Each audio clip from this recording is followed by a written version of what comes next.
Hey there, welcome back to Ready for Anything, the series where I arm you with psychology-based tips for becoming more confident and socially adaptable. In this episode, we're diving into a situation many guys find intimidating, picking up girls at the gym, without being creepy. Yes, it's possible, but it requires careful thought and practice, so listen in. First off, let me address the elephant in the room. The gym is one of those spaces that holds an unspoken rule. It's primarily a place for exercise, not flirting.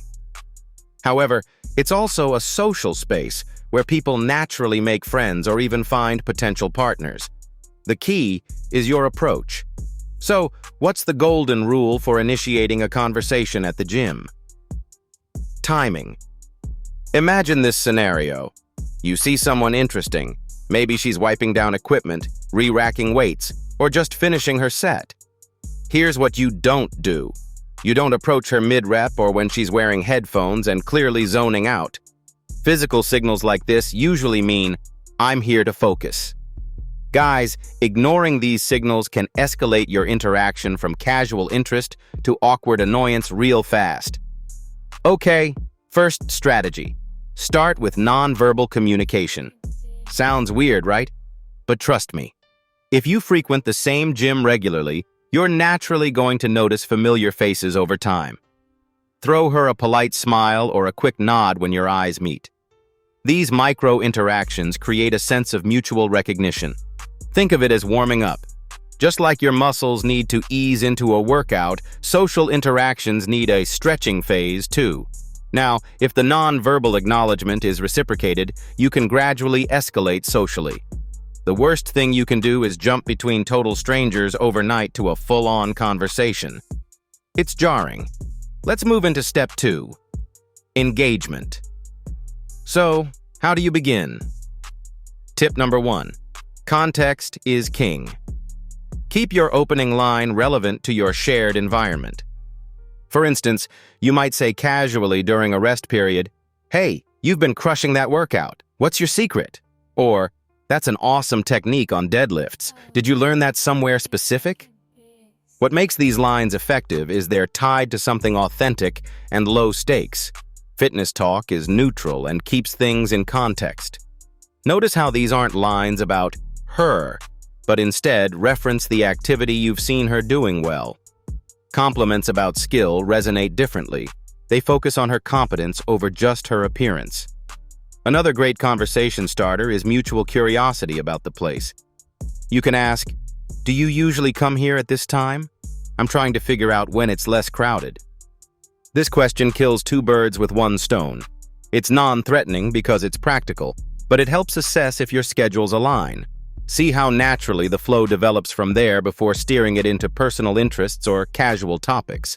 Now, before you think you're ready to conquer gym conversations, let's insert some warnings here. Shortcutting through this process or just winging it is dangerous in gym culture. And I mean that both socially and professionally. Remember, no catcalling, no hovering around someone while they're mid-exercise, and definitely no lingering body image comments. Gravitate toward the lighthearted, curious energy tracks, all right?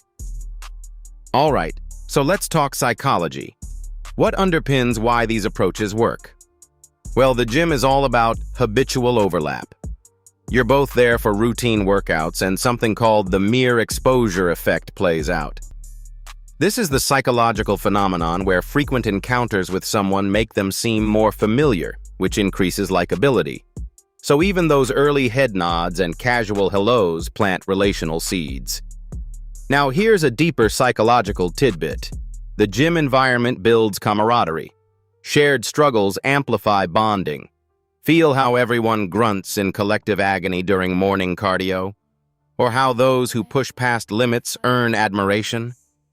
You can tap into this psychological foundation by expressing shared experiences. Mention the brand new rowing machines creating workout bottlenecks, or make light of the inexplicably bad playlist the gym overuses. Shared observations lighten the vibe between strangers. But what happens if you strike out? Here's the truth. It's inevitable that some approaches won't work. This rejection feels harder in places like gyms because they're public and you risk seeing the same person repeatedly. Let me assure you, though, the majority of people shake off simple misfires without holding grudges. It's a learning curve, fellas, not the end of the world. Even top athletes didn't perfect their form overnight. This brings us to an important mantra for today. It's a numbers game. Professional social interactions are about practice.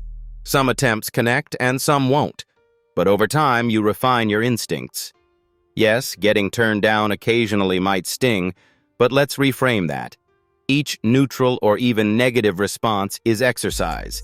It strengthens your awareness. That said, if everything lines up and conversation clicks, how do you confidently segue into seeing her outside of the gym? Simple. Keep it casual and low pressure.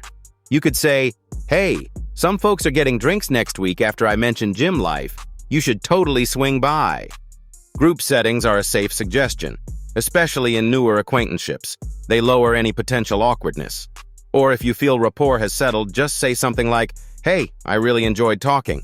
Want to swap numbers to chat another time?" Again, don't come across excessively urgent. Pushing enthusiasm high too early can backfire. Make coolness and respect equal parts of your rhythm. Let me leave you with one final reflection before we close this episode. Picking up someone in any setting comes down less to what to say and more to how to listen. Gym settings particularly thrive on subtlety and context. If she sidesteps chit-chat effortfully, that's okay. No bad vibes here. Move on gracefully without lingering. Respect rebounds far stronger than persistence disguised as forcefulness. All right, that's our time today on Ready for Anything. I hope you're now better equipped to navigate gym interactions respectfully and confidently. Mindsets shape outcomes after all. If this added value to your skill set, make sure you hit subscribe below. We're diving into unique spots each series.